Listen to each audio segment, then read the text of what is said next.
सत साहिब सतगुरुदेव की जय। बंदी छोड़ कबीर साहिब जी की जय। बंदी छोड़ गरीबदास जी महाराज जी की जय। स्वामी राम देवानंद जी गुरु महाराज जी की जय हो। सर्व संतों की जय, सर्व भक्तों की जय, धर्मी पुरुषों की जय। श्री काशी धाम की जय, श्री सुब्राणी धाम की जय, श्री करोथा धाम की जय, श्री बरवाड़ा धाम की जय। सत साहिब परम पिता परमात्मा कबीर परमेश्वर जी की असीम रजा से बच्चों, आज आपको अपने घर का ज्ञान हुआ, अपने संरक्षक का ज्ञान हुआ, अपने भगवान का ज्ञान हुआ। बच्चों, आज तक पिछला इतिहास आपको दिखाया, किसी भी ऋषि को, मुनि को, जो कितने बड़े बड़े साधक दिखाई देते थे, जिनको हम महान ऋषि, महान संत, और इन्होंने तो भगवान पा लिया होगा, निसंदेह हम ये मान चुके थे। अब परमात्मा के दिए गए तत्व ज्ञान की जो रोशनी से हमने देखा, ये परमात्मा सच्चे ज्ञान का कहीं पर भी तो एक अंश नहीं, ना भगवान का बेरा, ना परमात्मा का ज्ञान वो निराकार है, साकार है, और न ही उस सतभक्ति का किसी को पता आज तक, जिससे जीव का कल्याण हो। आपको सारे इतिहास दिखा दिए, सब संतों के, सब ऋषियों के, उनको कितना ज्ञान था, उनकी क्या साधना थी, और उन साधनाओं से उन्हें क्या प्राप्त हुआ। जैसा कि आपको बहुत बार प्रत्येक सत्संग में ये ज्ञान कराया जाता है, हम जब से भगवान से बिछड़े हैं, हमने जब से अपना वो सुख स्थान छोड़ा है, सतलोक, ग्रीव संकों लहर बेर की उपजे, कहर नहीं जा कोई, दास गरीब अचल अविनाशी, सुख का सागर सोई। जा संखों लहर मेहर की उपजे, और कहर नहीं जा कोई। ओए होए, दास गरीब अचल अविनाशी। अचल जहां हम स्थायी हो जाएंगे, जाके फिर मृत्यु नहीं होगी, दोबारा नहीं आना होगा। अमर, अचल, अविनाशी। और ये कुदरती बात है, जब हमें सुख हो जाता है, हमें कोई परवाह नहीं रहती, ना किसी की आवश्यकता समझते। जब किसी चीज का अभाव होता है, तब हम फिक्रमंद होते हैं, फिर टेंशन में आते हैं, और फिर उसकी तलाश करते हैं। तो बच्चों, आज परमात्मा की कृपा से आपको अपने भगवान का ज्ञान हुआ, उस अमर लोक स्थान का ज्ञान हुआ, जहां शंखों लहर मेर की उपजे, और कहर नहीं जा कोई। यहां तो कहर कहर है, यहां सुख नाम की चीज नहीं। कबीर साहब कहते हैं, झूठे सुख को सुख कहे, ये मान रहा मनोबोध है। ये झूठे सुख को सुख मान रहे तुमने सुख देखा ही नहीं है, सुख की तो छींट भी नहीं लगी अपने को। झूठे सुख को सुख है, ये मान रहा मनमोद, ये सकल चबी ना काल का। होए होए, कुछ मुख में कुछ बोध। बच्चों, कति सबकी आंखें बंद कर रखी है, ब्रह्मा विष्णु महेश तक को होश नहीं है, ज्ञान नहीं है। और ये बातें इतनी कड़वी लगी थी हमने शुरुआत में, अभी क्या बोल रहे हो, ये बात सीधे कहनी भी नहीं चाहिए, देवताओं की निंदा करते हैं, ऐसा नहीं कहना चाहिए था। कहना तो ये चाहिए था शुरुआत में, पर हम सुनन जोगे छोड़ नहीं रखे थे। हमारे को इतना अज्ञान ठोक दिया हजारों लाखों वर्षों से, यही अज्ञान सुनाते सुनाते, और हमने पक्का मान लिया था इन तो ऊपर कोई है ही नहीं, और यही भगवान है। और इतना ही ज्ञान है, या बस अपन की तो आरती कर ली, कि तो जोत ला दी, कि तो माथा टेका, तीर्थ ना लिए, व्रत कर लिए, मंगलवार का प्रसाद बैठ दिया, यहाँ लाकर छोड़ दिया था गीता पढ़ लो, वेद पढ़ लो। वेद तो देखे भी ना थे हमने, पढ़ना तो बहुत दूर की बात है। गीता थोड़ी सरल बना दी थी, सिर्फ पढ़ लेते थे, बस सिर पैर का पता नहीं। तो विचार करो आज आप कहाँ खड़े कर दिए उस परम पिता ने।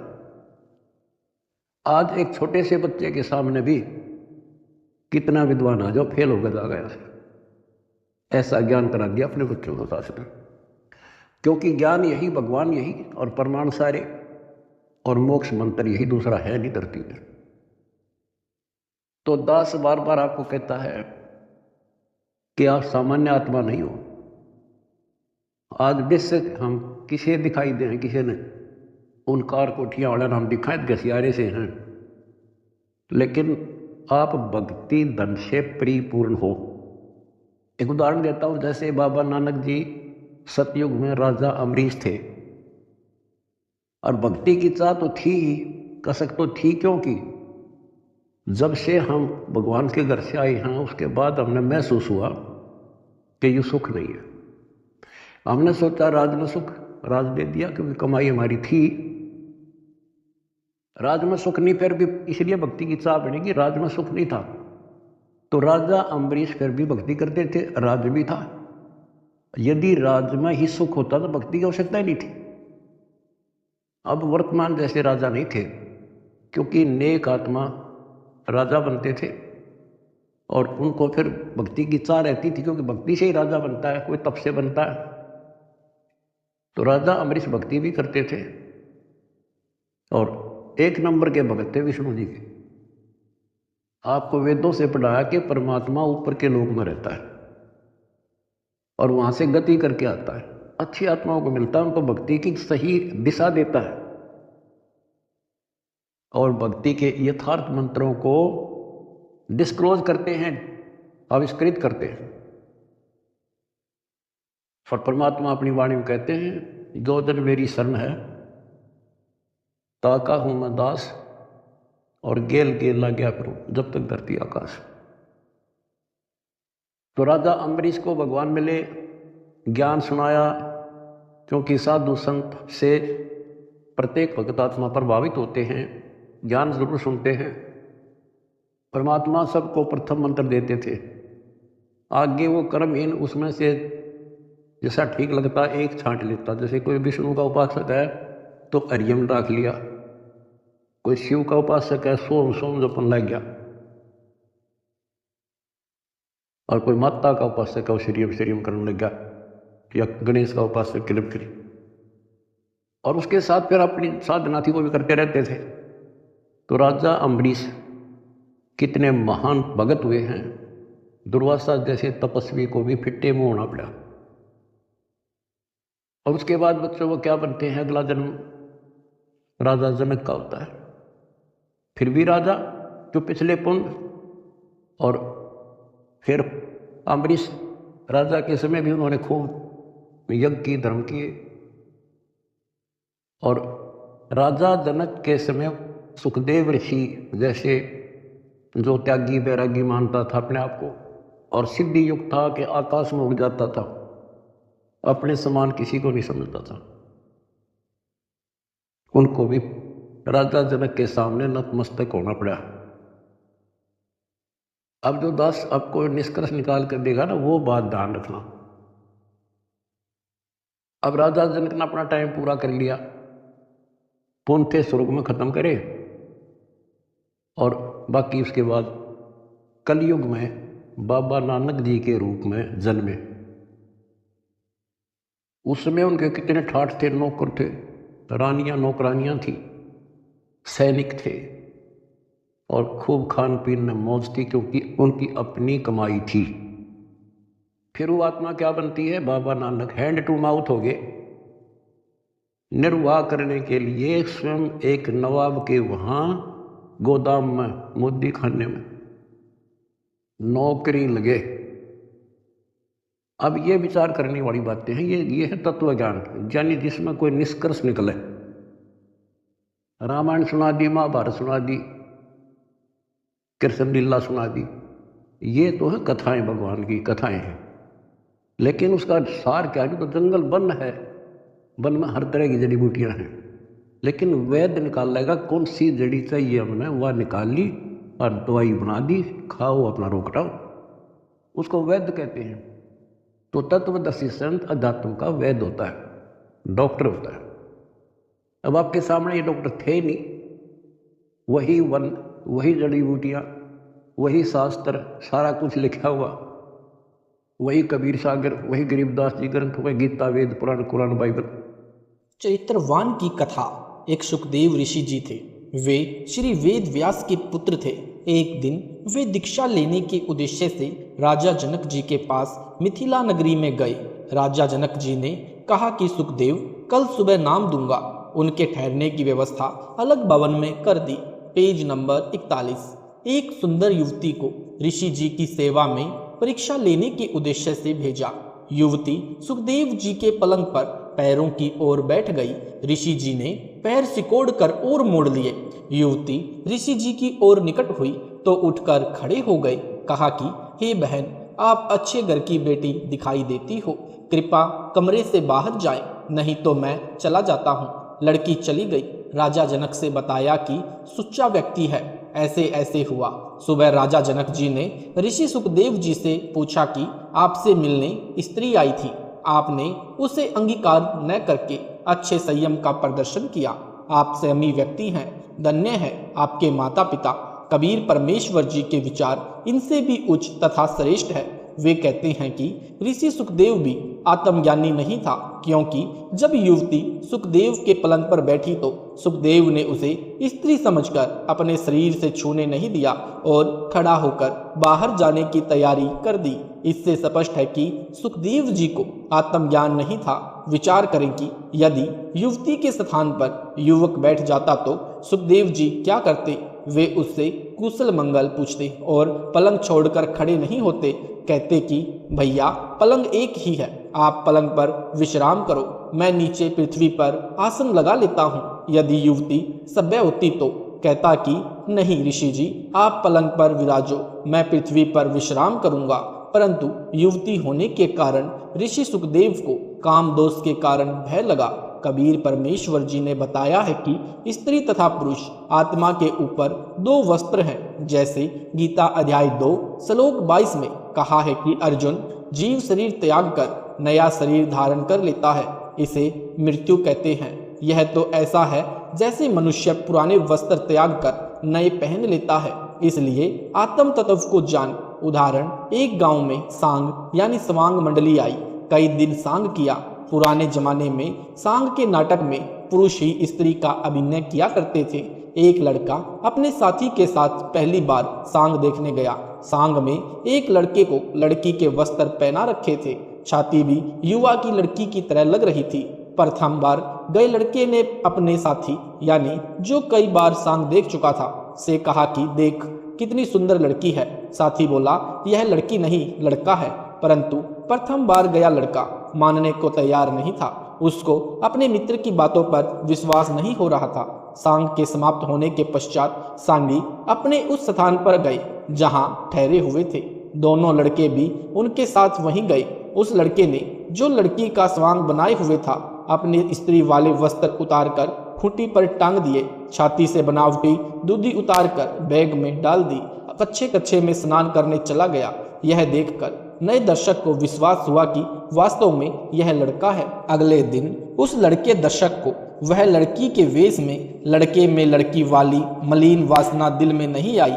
उसे लड़का दिखाई दे रहा था। इसी प्रकार यदि सुखदेव ऋषि को अध्यात्म विवेक से आत्मज्ञान होता तो उससे स्त्री नहीं आत्मा रूप में पुरुष समझकर कहता कि आप पलंग पर विराजो, मैं पृथ्वी पर विश्राम करता हूँ।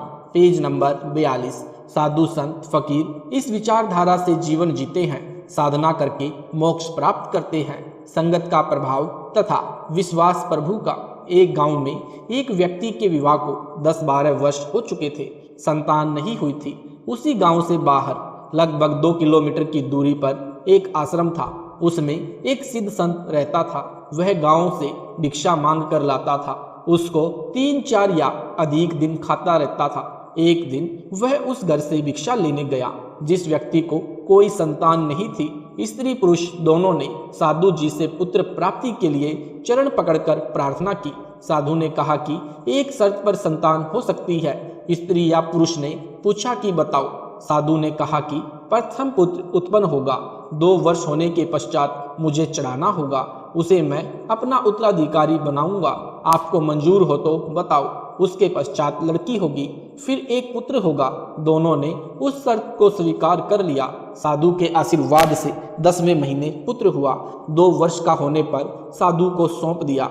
उस समय स्त्री फिर गर्भवती थी। उसने कन्या को जन्म दिया। फिर एक पुत्र और हुआ, जिस कारण से साधु की महिमा और अधिक हो गई। उस आश्रम में युवा लड़कियों का प्रवेश निषेध था। जब वह लड़का 16 वर्ष का हुआ तो एक दिन गुरुजी को छाती में सतन के पास फोड़ा हो गया, जिस कारण साधु जी दर्द के कारण व्याकुल रहने लगा। जड़ी बूटी बनाकर उस फोड़े पर लगाई। 4-5 दिन में वह फोड़ा फूटकर ठीक हुआ। तब साधु सामान्य हुआ। कुछ दिन के पश्चात साधु को बुखार हो गया। वृद्ध अवस्था व बुखार के कारण उत्पन्न कमजोरी की वजह से चलने फिरने में असमर्थ हो गया। साधु ने उस शिष्य को कभी गांव में भिक्षा लेने नहीं भेजा था, यह विचार करके कि कहीं जवान लड़का गांव में लड़कों के साथ बैठकर बुरी संगत में पड़कर कोई गलती न कर दे, कहीं विवाह करने की प्रेरणा न हो जाए। परंतु उस दिन विवश होकर साधु ने अपने शिष्य से कहा कि बेटा भिक्षा मांग कर ला और गांव में प्रथम गली में चौथे घर से जो मिले उसे लेकर आ जाना, आगे मत जाना। लड़का गुरुजी के आदेश अनुसार उसी घर के द्वार पर गया और बोला, अलख निरंजन। उस घर से एक 14 वर्षीय लड़की भिक्षा डालने के लिए द्वार पर आई तो साधु लड़का उस लड़की की छाती की ओर गौर से देख रहा था। लड़की ने देख लिया कि साधु की दृष्टि में दोष है। लड़की बोली कि ले बाबा भिक्षा। साधु बोला, हे माई की बेटी, तेरी छाती पर 2 फोड़े हुए हैं, आप आश्रम में आ जाना। हे माई की बेटी, आपको बहुत पीड़ा हो रही होगी, मेरे गुरुजी को तो एक ही फोड़े ने दुखी कर रखा था। यह बात लड़के साधु से सुनकर लड़की का अंदाजा और दृढ़ हो गया कि यह साधु नेक नहीं है। Page number 43। लड़की ऊंची ऊंची आवाज में बोलने लगी कि अपनी माँ बहन के फोड़े ठीक करा ले, बदतमीज, तेरे को जूती मारूंगी। यह कहकर लड़की ने पैर की जूती निकाल ली और बोली, चला जा यहाँ से, फिर कभी मत आना। शोर सुनकर लड़की की माता जी भी द्वार पर आई और पूछा कि बेटी क्या बात है। लड़की ने उस साधु की करतूत माता को बताई। माता ने पूछा कि बाबा जी कहाँ से आए हो। लड़के साधु ने बताया कि इस आश्रम से आया हूँ, मेरे गुरुजी भी बीमार हो गए हैं, चलने फिरने में असमर्थ है, इसलिए पहली बार मुझे भिक्षा लाने भेजा है। मैं उनका शिष्य हूँ। मैंने तो इस बहन से पूछा था कि तेरी छाती पर 2 फोड़े हैं, बहुत दुखी हो रही होगी। मेरे गुरुजी को तो एक ही फोड़ा हुआ था, दिन रात दर्द से व्याकुल रहते थे। वे औषधि जानते हैं, आप गुरुजी के पास जाकर फोड़े ठीक करा लो। वह साधु लड़का उसी स्त्री का बेटा था जो साधु को चढ़ा रखा था। वह लड़की उस साधु बाबा की छोटी बहन थी। माता जी ने बताया कि यह तेरा भाई है जो हमने साधु को चढ़ा रखा है। यह दुनियादारी की खराब बातों से बचा है, इसको कुछ भी पता नहीं है। जो दोस्त बेटी तुझे लगा वह इस साधु तेरे भाई में नहीं है। यह तो पाक साफ आत्मा से बोल रहा था। तूने गांव के चंचल युवकों वाली शरारत के अनुसार विचार करके धमकाया। माई ने बताया कि साधु जी, मेरी बेटी की छाती पर फोड़े नहीं है, ये दुद्धि है। देख, जैसे मेरी छाती पर है, इसका विवाह करेंगे, इसको संतान उत्पन्न होगी, तब इन दुधियों से इससे बच्चे दूध पिएंगे। साधु बच्चा बोला, हे माई, इसका विवाह कब होगा, कब इसको संतान होगी। माई ने बताया कि कभी 3-4 वर्ष के पश्चात विवाह करेंगे, फिर 2-3 वर्ष पश्चात संतान होगी। साधु लड़के ने आध्यात्मिक दृष्टिकोण से विचार किया कि परमात्मा को जन्म लेने वाले बच्चे की कितनी चिंता है। उसके जन्म से 7-8 वर्ष पूर्व ही दूध पीने की व्यवस्था कर रखी है। क्या वह हमारे खाने की व्यवस्था आश्रम में नहीं करेगा।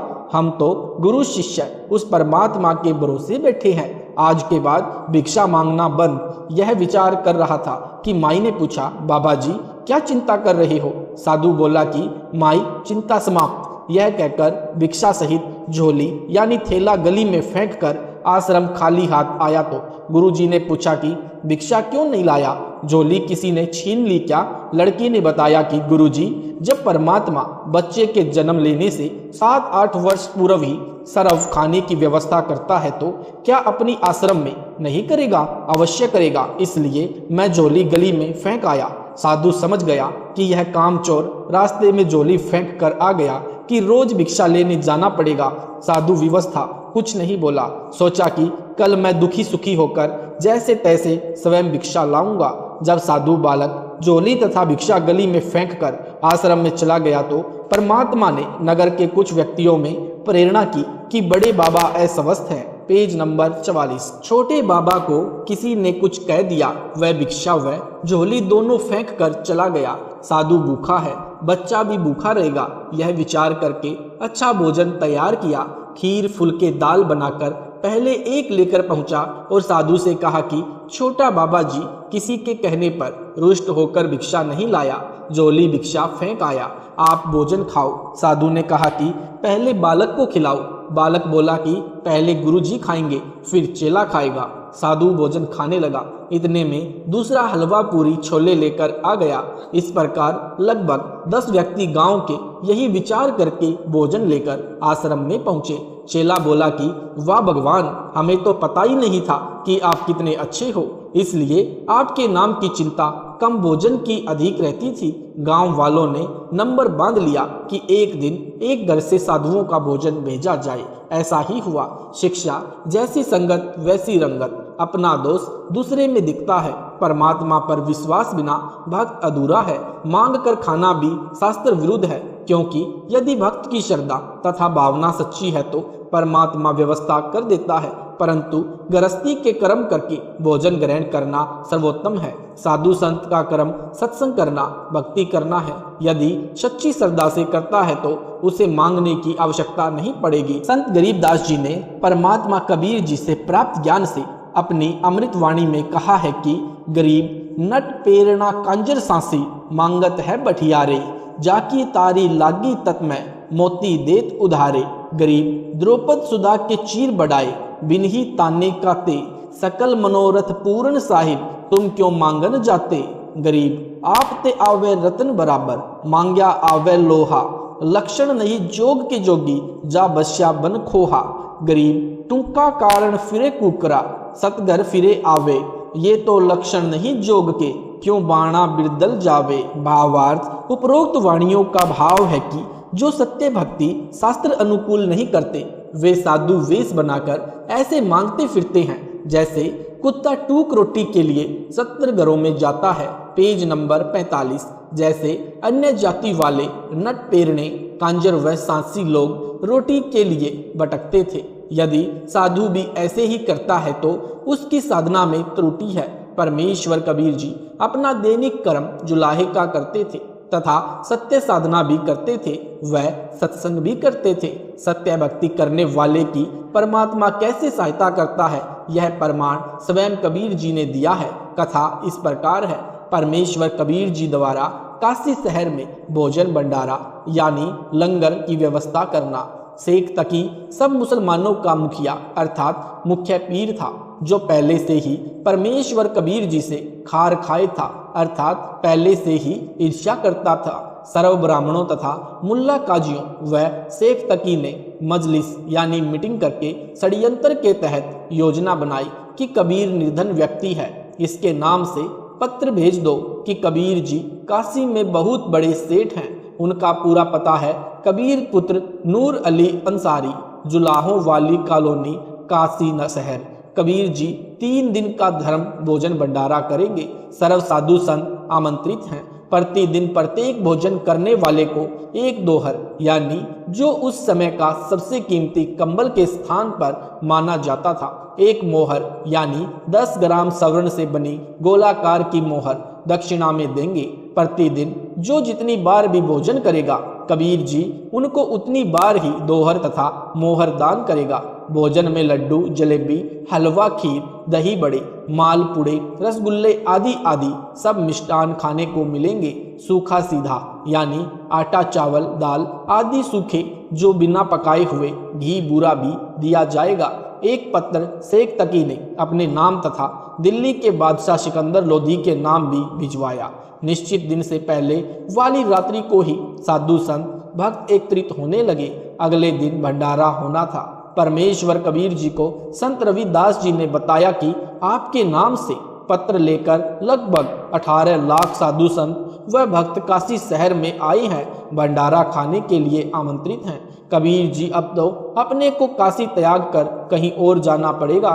कबीर जी तो जानी जान थे, फिर भी अभिनय कर रहे थे। बोले, रविदास जी झोपड़ी के अंदर बैठ जा, सांकल लगा ले, अपने आप इस झक मार कर चले जाएंगे, हम बाहर निकलेंगे ही नहीं। परमेश्वर कबीर जी अपनी राजधानी सतलोक में पहुंचे। वहां से 9 लाख बैलों के ऊपर गधों जैसा बोरा यानी थैला रखकर उनमें पका पकाया सर्व सामान भरकर तथा सूखा सामान यानी चावल, आटा, खांड, बूरा, दाल, घी आदि भरकर पृथ्वी पर उतरे।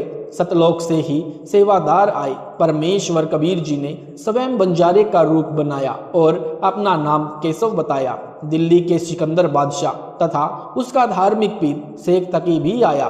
काशी में भोजन भंडारा चल रहा था। सबको प्रत्येक भोजन के पश्चात एक दोहर तथा एक मोहर यानी 10 ग्राम सोना दक्षिणा दी जा रही थी। Page number 46।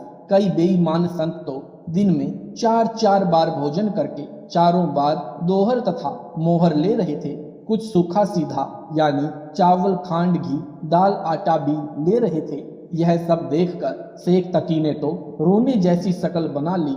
सिकंदर लोधी राजा के साथ उस टेंट में गया जिसमें केशव नाम से स्वयं कबीर जी वेश बदलकर बंजारे यानी उस समय के व्यापारियों को बंजारे कहते थे यानी बंजारे के रूप में बैठे थे। सिकंदर लोधी राजा ने पूछा, आप कौन हैं? क्या नाम है? आप जी का कबीर जी से क्या संबंध है? केशव रूप में बैठे परमात्मा जी ने कहा कि मेरा नाम केशव है, मैं बंजारा हूँ। कबीर जी मेरे पगड़ी बदल मित्र हैं। मेरे पास उनका पत्र गया था कि एक छोटा सा भंडारा यानी भोजन कराने का आयोजन, लंगर का आयोजन करना है।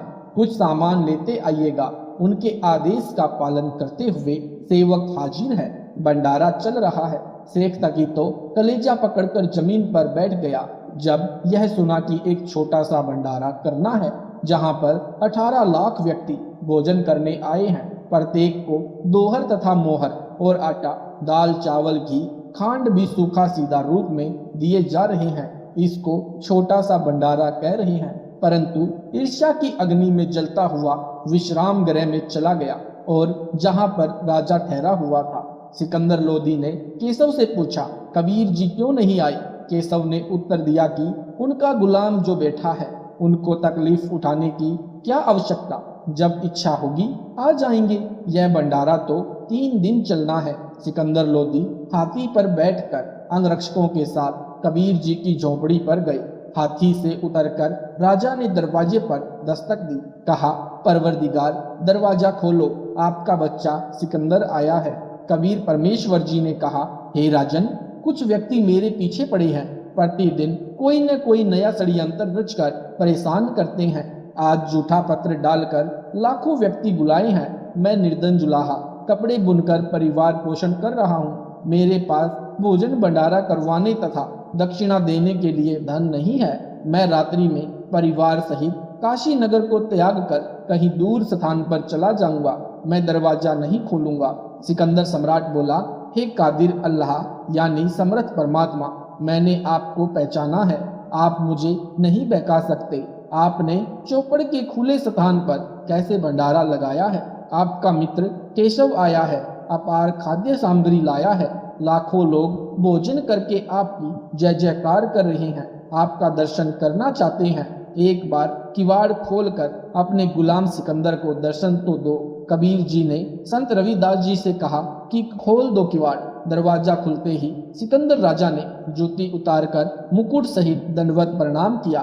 फिर काशी में चल रहे भोजन भंडारे में चलने की विनय की। जब कबीर परमात्मा झोपड़ी से बाहर निकले तो आकाश से सुंदर मुकुट आया और परमात्मा कबीर जी के सिर पर शोभित हुआ तथा आसमान से सुगंधित फूल बरसने लगे। Page number 47। राजा ने कबीर परमेश्वर जी को हाथी पर चढ़ने की प्रार्थना की। कबीर जी ने रविदास जी को साथ लिया। राजा रविदास जी तथा परमात्मा कबीर जी तीनों हाथी पर चढ़कर भंडारा स्थल पर आए। सबसे कबीर सेठ का परिचय कराया तथा केशव रूप में स्वयं डबल रोल करके उपस्थित संतों भक्तों को प्रश्न उत्तर करके सत्संग सुनाया, जो 24 घंटों तक चला। कई लाख संतों ने अपनी गलत भक्ति त्याग कर कबीर जी से दीक्षा ली, अपना कल्याण कराया। भंडारे के समापन के बाद जब बचा हुआ सब सामान तथा टेंट बैलों पर लाद कर चलने लगे, उस समय सिकंदर लोदी राजा तथा शेख तकी केशव तथा कबीर जी एक स्थान पर खड़े थे। सब बैल तथा साथ लाए सेवक जो बंजारे की वेशभूषा में थे गंगा पार करके चले गए। कुछ ही देर के बाद सिकंदर लोदी राजा ने केशव से कहा कि आप जाइए, आपके बैल तथा साथी जा रहे हैं। जिस ओर बैल तथा बंजारे गए थे उधर राजा ने देखा तो कोई भी नहीं था। आश्चर्यचकित होकर राजा ने पूछा, कबीर जी, वे बैल तथा बंजारे इतने शीघ्र कहाँ चले गए? उसी समय देखते देखते केशव भी परमेश्वर कबीर जी के शरीर में समा गए।